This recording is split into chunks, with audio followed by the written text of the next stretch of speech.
Mila esker etortzeagatik, niri egokitu zait moderatzaile papera egitea gaurko mahai inguruan.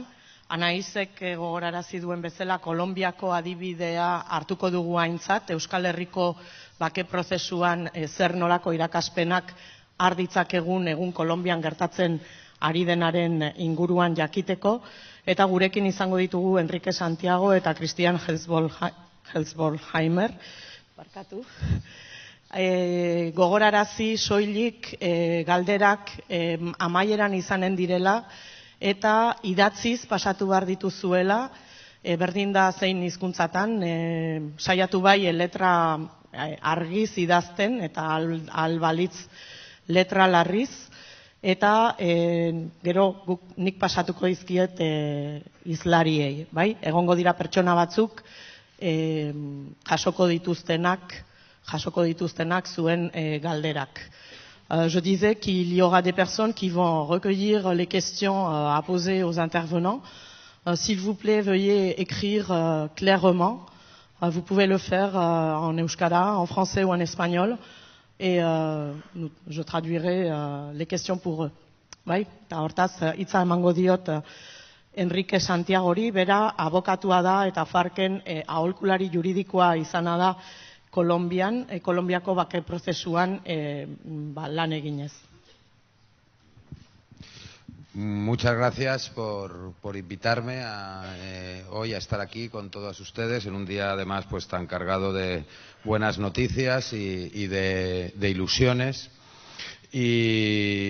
Y efectivamente, pues yo voy a hablar, claro, del proceso de paz de Colombia. Y lo primero que hay que decir es que, evidentemente, pues cada proceso de paz es distinto, ¿no? Son situaciones distintas, conflictos distintos, pero sin duda, pues de todos ellos se puede aprender, ¿no?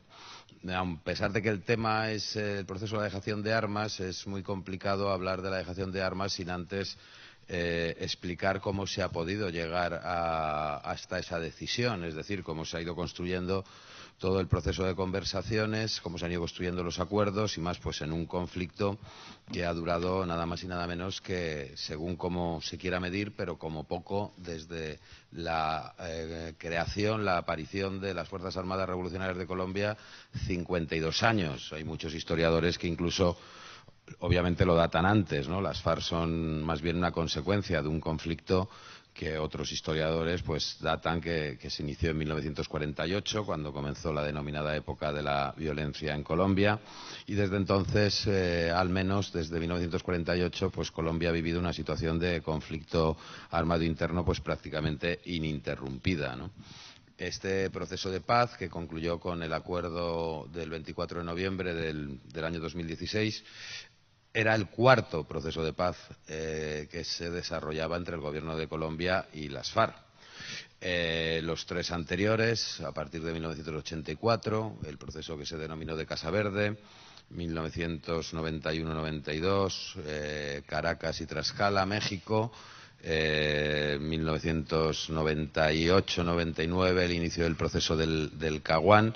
Todos ellos, bueno, pues fracasaron por distintos motivos, pero en todo caso en el aire siempre estaba pues la voluntad de las partes, o por lo menos de las FARC, de resolver un conflicto que tenía difícil solución militar de una forma negociada, ¿no? De una forma política, ¿no? Ya se acuñó en Tlaxcala, en México, la famosa frase, al cerrarse abruptamente las negociaciones, de bueno, pues nos vemos en 50.000 muertos, ¿no? Desgraciadamente, ¿no? Como así ha venido siendo, ¿no? El caso, la realidad es que este proceso, pues hasta ahora ha venido avanzando con éxito. Se alcanzó el acuerdo de paz y en estos momentos se está implementando. La implementación es un proceso también muy complejo. Obviamente, durante el proceso de conversaciones en la mesa de La Habana, pues toda la atención y todos los esfuerzos estaban puestos en la resolución de los distintos puntos de la agenda, pero yo me atrevo a decir que lo más complicado empezó a partir del 29 y 30 de noviembre, cuando el Congreso colombiano refrendó los acuerdos y comenzó el proceso de implementación. Y no es que no hubiera sido complicado llegar a un acuerdo, que sí que lo fue. El primer reto, obviamente, fue diseñar la agenda, y diseñar del diseño de la agenda de conversaciones, en buena parte, pues depende el éxito de posteriormente el proceso. Unas conclusiones que ya se pueden ir extrayendo de anteriores procesos de paz entre el gobierno de Colombia, el Estado colombiano y las FARC, pues quizás que las agendas no habían estado tan adaptadas a la realidad, no habían sido agendas tan concretas, ¿no?, en cuanto a los puntos a abordar. Esta agenda, lo que se ha conocido como el Acuerdo General de La Habana de agosto de 2012, claramente tenía dos bloques diferenciados. Eran 6 puntos de la agenda, pero con 2 bloques diferenciados.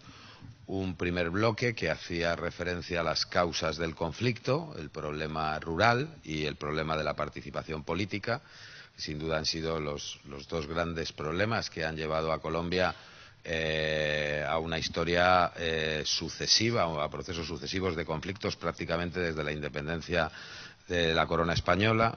En Colombia siempre el acceso a la tierra, en un país con una geografía complicada, pues ha sido de la misma forma. Ha sido un proceso de acumulación de tierras violenta por parte de terratenientes, de oligarquías rurales que han ido despojando, usurpando y despojando violentamente a los pequeños campesinos que iban abriendo frontera agrícola, que iban abriendo selva, y que una vez que esa tierra era productiva, ya estaba en explotación, pues a través de grupos paramilitares, ejércitos privados, pues se desplazaba violentamente a esos campesinos, se les usurpaba la tierra, pasaban a formar parte del latifundio y comenzaba el proceso. Es un proceso que prácticamente se ha venido repitiendo ininterrumpidamente en ciclos aproximadamente de 20 años, ¿no? Y el segundo, pues la participación política, ¿no? Un sistema político de alternancia entre 2 partidos, históricamente, entre los 2 partidos históricos, el Partido Liberal y el Partido Conservador, que desde la independencia hasta mitad del siglo XX, pues supuso con constantes conflictos. Colombia, desde la independencia hasta ahora, hay aprobadas aproximadamente, para que nos situemos, aproximadamente 80 normas de amnistía, es decir, 80 normas a la conclusión de conflictos, ¿no? En todo caso, ese proceso de reparto del poder entre liberales y conservadores, que a partir de la constitución de un gran acuerdo, el Frente Nacional, en los años 50, un acuerdo de alternancia política, lo que supuso es la exclusión de cualquier otra alternativa política que surgiera, y una exclusión siempre de formas violentas, obviamente mediante sistemas electorales clientelares adaptados a los intereses de estas 2 fuerzas en alternancia. Pero más allá de eso, cuando han surgido o han comenzado a surgir fuerzas políticas que representaban posibilidades de llegar a ámbitos importantes del gobierno, en las instituciones, pues la práctica ha sido el exterminio. Y obviamente pues el caso más famoso es el caso de la Unión Patriótica, que surge del proceso de paz de los años 80 entre las FARC y el gobierno, el proceso de Casa Verde, que termina abruptamente, entre otras cosas, pues por el exterminio sistemático. De hecho, fueron 5.000 asesinatos, 5.000 militantes de la Unión Patriótica asesinados, la inmensa mayoría de los crímenes en la absoluta impunidad, el exterminio de todos los concejales, alcaldes, la inmensa mayoría de los grupos parlamentarios, senadores, congresistas. Pero antes de la Unión Patriótica pues también hubo opciones políticas que surgieron, con la Unión Nacional Opositora, a luchar, y que también fueron borrados violentamente del mapa político, ¿no? Digamos, estas eran las 2 grandes causas del conflicto que obviamente requerían una solución. Y el otro bloque de la agenda pues hacía referencia a las consecuencias del conflicto, ¿no? En primer lugar, la victimización ocurrida. Son 8 millones de víctimas los que hay registrados en la actualidad, y no siempre ha habido registros de víctimas en Colombia, evidentemente. Es decir, es un registro mucho más extenso. Pues hay coincidencia, los datos de las propias instituciones del Estado pues hablan entre 200 y 300.000 muertos, más de 60.000 desaparecidos reconoce la Fiscalía General de la Nación. 60.000 desaparecidos es más que la suma de los desaparecidos por las dictaduras militares del Cono Sur, de la dictadura chilena, argentina, paraguaya, uruguaya, boliviana y brasileña. La suma de todos los desaparecidos no son menos de 60.000 personas. 6 millones aproximadamente de hectáreas arrebatadas a campesinos en registros actualmente contabilizado por el Estado. y un país, bueno, pues con un alto nivel de contaminación de artefactos explosivos y restos explosivos de guerra, el problema colateral vinculado al conflicto de los cultivos de uso ilícito, y esto quizás es un elemento muy importante a tener en cuenta. Este proceso de paz exitoso, a diferencia de otros procesos de paz que ha habido en el mundo, se da en un contexto en el que la violencia no ha desaparecido. Es decir, sigue existiendo hay otro grupo insurgente, el Ejército de Liberación Nacional, que actualmente está en conversaciones con el gobierno, pero en una fase pues muy inicial. Y además, bueno, pues en los territorios existe un alto nivel de violencia y de grupos violentos organizados en torno a todas las economías ilícitas que devienen fundamentalmente de los cultivos de uso ilícito, ¿no? Es decir, esto es un elemento de mayor complicación, ¿no?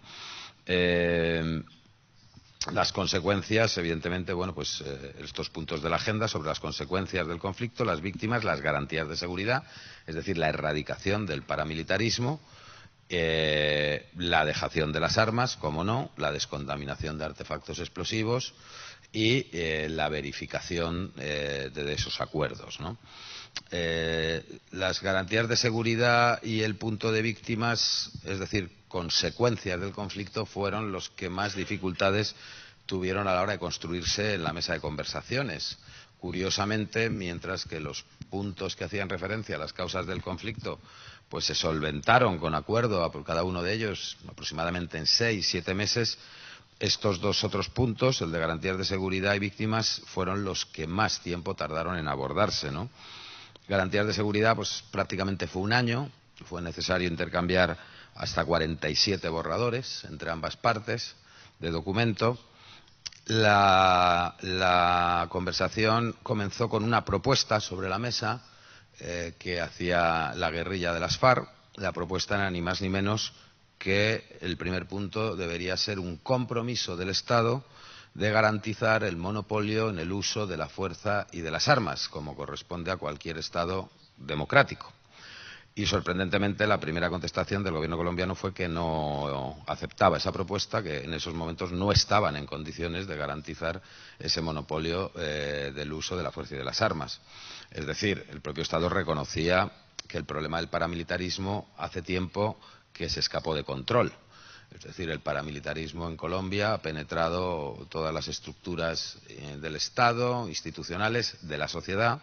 Es importante también decir que hay una alta permisividad del paramilitarismo en determinados sectores de la sociedad colombiana y que efectivamente, de alguna forma, el gobierno lo que estaba intentando explicar es que, aunque quisieran, no era un problema que se pudiera solventar de la noche a la mañana. Eso lo que obligó es a construir un acuerdo muy detallado donde se combinan políticas y creación de instituciones políticas para la erradicación del paramilitarismo e instituciones para su desmantelamiento, ¿no?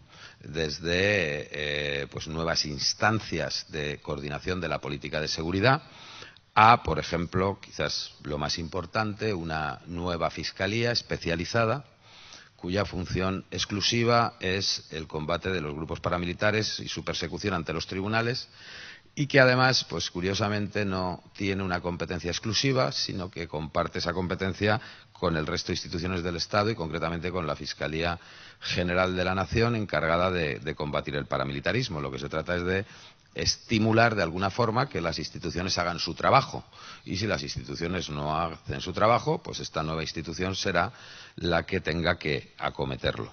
Aún así, sin duda, el punto más complejo fue el de víctimas. A pesar de que ambas partes, víctimas, justicia, es decir, es el mismo punto donde se abordaba el modelo de justicia para el posconflicto, para la paz, y el tratamiento a las víctimas.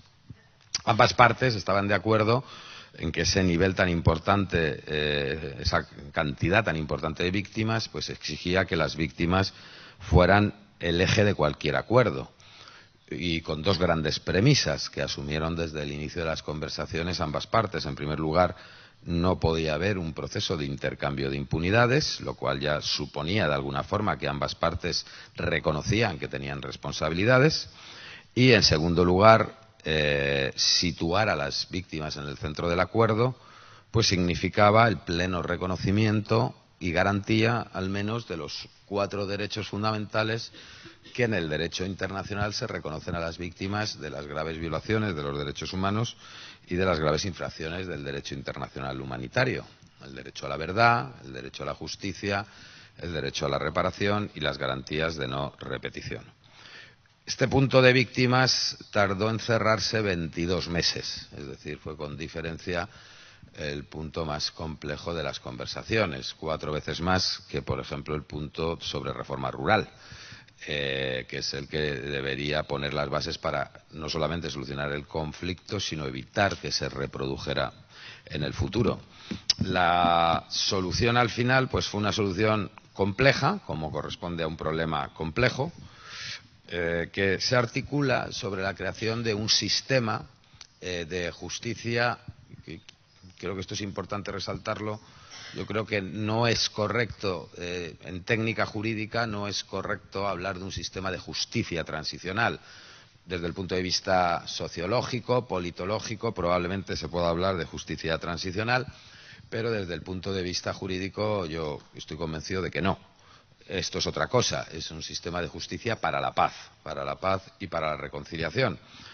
Un sistema de justicia transicional, pues habitualmente se aplica o debería aplicarse a un tránsito de un régimen político a otro, un régimen autoritario, a un régimen democrático.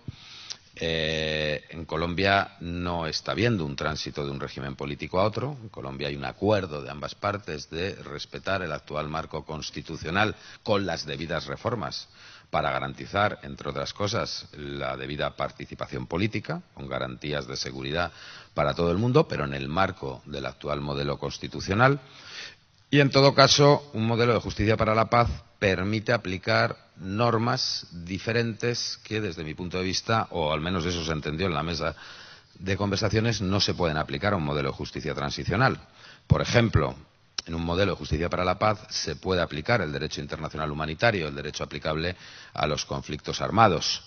En un modelo de justicia transicional, un tránsito de una dictadura militar a un régimen democrático, pues obviamente eso no es un conflicto armado, eso es una usurpación del poder político de forma ilegítima. Y hay una diferencia esencial, porque la única norma que permite en el derecho internacional aplicar una amplia amnistía, la más amplia amnistía posible, dice el derecho internacional, es la Convención de Ginebra, concretamente el artículo 6.5 del protocolo adicional segundo, que establece claramente que a la finalización de un conflicto armado interno se puede aplicar la más amplia amnistía. La más amplia amnistía, y este fue otro de los principios del acuerdo, no es una amnistía general. Y eso fue algo que ambas partes desde el primer momento mantuvieron. Es más, desde luego con tanto énfasis el gobierno como la guerrilla.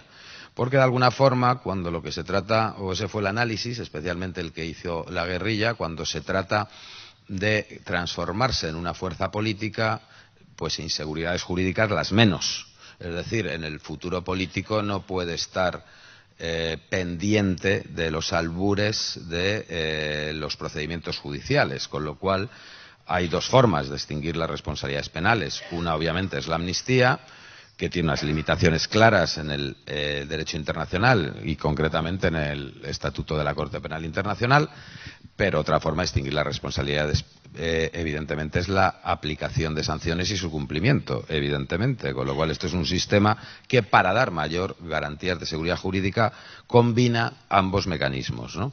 El sistema integral, concretamente sistema integral de verdad, justicia, reparación y no repetición, que es como se ha denominado, tiene 3 instituciones y 2 líneas de actuación política. Ojo, política en materia de derechos humanos, obviamente, de políticas en materia de derechos humanos. Tiene una comisión de esclarecimiento de la verdad, que es un organismo extrajudicial, que busca una verdad ética, dar cuenta de una razón ética, fundamentalmente ética y también política a la sociedad. Tiene una unidad de búsqueda de desaparecidos, obviamente, para atender este grave problema de la desaparición forzada, y tiene la jurisdicción especial para la paz, además de una serie de líneas de acción políticas, de políticas en materia de derechos humanos y reparaciones, políticas de reparación. La Jurisdicción Especial para la Paz, pues obviamente fue el gran problema de la discusión, hasta que no se cerró el acuerdo de la jurisdicción que iba a ser competente para conocer las responsabilidades derivadas del conflicto, pues nos quedó claro que iba a haber un acuerdo final de paz. Cuando se cerró este acuerdo, pues ya quedaron despejadas todas las dudas y el convencimiento pues fue prácticamente unánime. Si se había superado ese escollo, era posible llegar a un acuerdo final de paz. Obviamente se aprueba, en primer lugar, una amplia amnistía que amnistía el delito político de una forma extensa a través de la definición de los delitos conexos al delito político y da un tratamiento equivalente a delitos que no son políticos, que han sido perpetrados por fuerzas de seguridad del Estado o por civiles, es decir, el tratamiento de delito político se reserva exclusivamente para los rebeldes, para los alzados en armas con un móvil altruista político, no lucrativo en todo caso, y para el resto de contendientes, ya sean grupos de paramilitares o estructuras civiles de apoyo o agentes del Estado, se otorga un tratamiento equivalente, pero que no se denomina amnistía. Eso es más que nada por limitaciones de los modelos constitucionales colombianos, ¿no?, donde la amnistía ha tenido una larga data, un reconocimiento extenso vinculado al conflicto político, si bien es cierto que en cada momento histórico pues el delito político ha tenido unos alcances diferentes y sobre todo los delitos conexos. Pero en la práctica, al final, bien sea vía amnistía, bien sea renuncia a la acción penal, se extinguen las responsabilidades por todas aquellas infracciones que no constituyen delitos imprescriptibles y no amnistiables en el derecho internacional. Es decir, salvo crímenes de lesa humanidad, graves crímenes de guerra y genocidio, pues al final hay una solución de una forma u otra que extingue la responsabilidad. Respecto a estos delitos, el sistema que se crea es un sistema, y eso es quizás una de las cuestiones más importantes, donde ambas partes asumen que todo el mundo va a tener que dar cuenta de sus responsabilidades. Es decir, no es un sistema para juzgar guerrilleros, ni mucho menos. Es un sistema para juzgar a cualquiera que haya causado una victimización en el conflicto y haya incurrido en ese tipo de delitos no amnistiables. Y esto quizás también es importante porque no hay muchos casos en la historia de los procesos de paz donde las partes en la mesa asumen todos ellos someterse a un sistema de justicia de forma voluntaria sin que haya habido una intervención o haya sido forzado esa situación por la comunidad internacional. Es decir, de mutuo acuerdo entienden que eso es razonable, ¿no?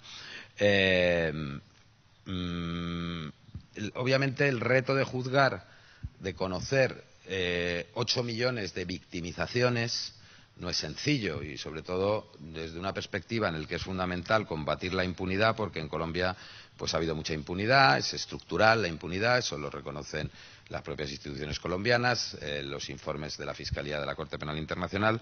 O sea, la impunidad es el resultado tanto de la falta de normas de derecho positivo como es el resultado de sistemas judiciales inoperantes.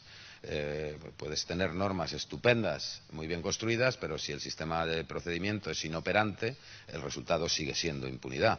Entonces, pensando en la reconciliación y pensando en un sistema operante y en un cierre de un conflicto de tanto tiempo, pues al final, y por supuesto respetando el derecho a la verdad, a la justicia, a la reparación y las garantías de no repetición para las víctimas, pues es un sistema que combina todo esto. Por eso yo digo, no es un sistema penal, es una equivocación creer que esto es un sistema penal. Esto es otra cosa, es un sistema judicial, pero para la paz, que obviamente tiene componentes de derecho penal, claro, no puede ser de otra forma, también tiene componentes de derecho administrativo, pero no es correcto definirlo como un sistema de derecho penal. El sistema lo que estimula desde el primer momento es el máximo de reconocimiento voluntario y temprano, pronto, de verdad y de responsabilidad, sin que el reconocimiento de verdad signifique una confesión de un crimen, significa eso, un reconocimiento de hechos que han causado víctimas. obviamente, eso sí, de forma completa, detallada y exhaustiva. Si ese reconocimiento se hace en una forma temprana y completa, se impone una sanción máxima, estamos hablando siempre de delitos no amnistiables, una sanción máxima de 8 años que no es de reclusión. Es una sanción de tipo restaurativo. Se trata de que repare el daño causado a la sociedad y a las víctimas. Y esas sanciones no se las va a inventar un juez. Esas sanciones están preestablecidas en el acuerdo. ¿Cuáles son esas sanciones? Pues a la hora de construirlas se pensó en las medidas que realmente repararan de una forma más eficaz tanto a las víctimas como a la sociedad. Y lo que se concluyó es que esas sanciones tenían que ser el cumplimiento del acuerdo de paz. Cada uno de los acuerdos de paz se descompusieron en las distintas acciones que lo componen, el acuerdo de reforma rural, el acuerdo de participación política, descontaminación de artefactos explosivos, restos explosivos de guerra, minas antipersonas, sustitución de cultivos ilícitos y entonces esas son las sanciones que se imponen en el cumplimiento de los acuerdos de paz. Si por el contrario no se reconoce verdad y responsabilidad, pues se someten a un enjuiciamiento que tiene una sanción máxima de 20 años. ¿Por qué 20 años? En Colombia la pena máxima son 40 años de imposición de prisión, incluso hay supuestos que en acumulación podría llegar a ser mayor. O sea, la conclusión que se llegó es que cualquier sanción de cárcel de más de 20 años pues raya con lo que se considera en el derecho internacional de los derechos humanos de siempre hasta el 11 de septiembre del 2001, pues había considerado un trato inhumano, cruel o degradante, una sanción de más de 20 años de prisión efectiva. Y entre medias pues hay unas vías que permiten reconducir, si una persona al principio decide no reconocer verdad, pero ya estando en el juicio antes de sentencia cambia de criterio y decide reconocer verdad, pues hay una tercera categoría de sanciones que comienzan imponiéndose como sanciones de prisión retributivas, pero acaban convirtiéndose en sanciones restaurativas, ¿no? Bueno, en este contexto, bueno, pues fue posible abordar el proceso de dejación de armas, obviamente también un elemento muy importante que son unas políticas de reincorporación económica y social de los antiguos combatientes a la sociedad, evidentemente. El proceso de dejación de armas es un proceso, en primer lugar, bilateral. Es un proceso entre el mecanismo de monitoreo internacional y las FARC. Es decir, no es un proceso en el que intervenga el Gobierno de Colombia. El Gobierno de Colombia forma parte del mecanismo que verifica ese proceso de dejación de armas. Y el mecanismo que verifica la dejación de armas es un mecanismo tripartito. Es las Naciones Unidas, las FARC y el Gobierno colombiano. Ese es el instrumento de verificación. Pero, digamos, el mecanismo de dejación, el proceso, mejor dicho, es bilateral. Naciones Unidas, FARC. Obviamente con unos mecanismos verificables y, además, con unas fases, un proceso rápido, en teoría de 6 meses, 180 días, sobre todo porque las FARC tenían mucho interés. El año 2018 es un año electoral en Colombia y tenían mucho interés en participar de forma normalizada en ese año electoral, donde va a haber elecciones legislativas, municipales, presidenciales, de todo tipo, ¿no? Y obviamente no podían constituir su partido político hasta que no hubiera concluido el proceso de dejación de armas. Ese proceso de dejación de armas comenzó el día D, que es el 1 de diciembre del año pasado, y los hitos aproximadamente son los siguientes. Es el día D más 90, que fue el pasado 1 de marzo, comienza el proceso de dejación del 30% del armamento. Las FARC ya antes, unilateralmente, antes de empezar el proceso de dejación de armas, habían procedido a destruir públicamente armamento inestable, explosivos. El día D más 120, que es el 1 de abril, se procede al inicio de la dejación de otro 30% de las armas, y el día D más 150, que es el 1 de mayo, comienza la dejación del último 40%, que deberá estar concluido el 31 de mayo. ¿Qué destino se va a dar a esas armas? Bueno, con esas armas se van a construir 3 monumentos, hay acordado en el acuerdo de paz. un monumento se construirá en la sede de las Naciones Unidas en Nueva York, otro monumento se construirá en una zona rural en Colombia y otro monumento se construirá en una zona urbana en Colombia, todavía por definir. Obviamente el proceso va acompañado, la dejación de armas, de la implementación del acuerdo. Y en ese sentido, digamos, los grandes hitos también son al D+90. El Estado tiene que dar garantías de cumplimiento, serían garantías de seguridad jurídica, es decir, las principales reformas constitucionales de prohibición del paramilitarismo. Por ejemplo, en Colombia, sorprendentemente, no estaba prohibido el paramilitarismo en la ley, no había una ley que prohibiera el paramilitarismo. Ahora se incluye en una norma constitucional, el sistema de justicia. El día D+120, las FARC lo que exigen son garantías de seguridad personal, es decir, que estén en marcha las políticas de erradicación del paramilitarismo, no que se haya erradicado el paramilitarismo, eso va a tardar años, pero que estén en marcha esas políticas de erradicación. Y el D+150, lo que debería estar funcionando o otorgándose son garantías de reincorporación o garantías económicas y sociales, de reincorporación económicas y sociales, ¿no? Y obviamente, pues todo ello siendo verificable. Quizás uno de los problemas más graves que hubo, tanto al cierre del acuerdo en cuanto a la verificación, fue uno de los puntos que más atascó en los últimos días del acuerdo, como ahora, pues es que de alguna forma el Gobierno solamente quería que se verificaran, por simplificarlo, las obligaciones que atañían a las FARC, es decir, la dejación de armas, y no aceptaba que se verificaran el resto de componentes del acuerdo. De hecho, finalmente, verificación no va a haber de todos los componentes del acuerdo, pero sí va a haber de los que se consideraban más estratégicos. Va a haber verificación del punto de garantías de seguridad a cargo de una misión política de Naciones Unidas que sucederá a la actual misión de desarme o dejación de armas, y va a haber verificación por esa misma misión del punto de reincorporación económica y social. Sobre el resto de puntos del acuerdo, reforma rural, participación política, sustitución de cultivos, desminado, lo que va a haber es mecanismos de acompañamiento internacional a cargo de gobiernos amigos, organizaciones de la sociedad civil colombiana, organizaciones de derechos humanos, agencias de las Naciones Unidas y organizaciones no gubernamentales internacionales. Por ejemplo, Vía Campesina va a participar, está participando en el acompañamiento en la reforma rural, o la OCLAE, la Organización Latinoamericana y del Caribe de Estudiantes, que también participa en otras cuestiones, ¿no? Bueno, pues estas son las líneas generales del acuerdo de paz y, bueno, pues yo ya pues me someto a cualquier pregunta que ustedes quieran hacer. Muchas gracias. Mila esker, Santiago.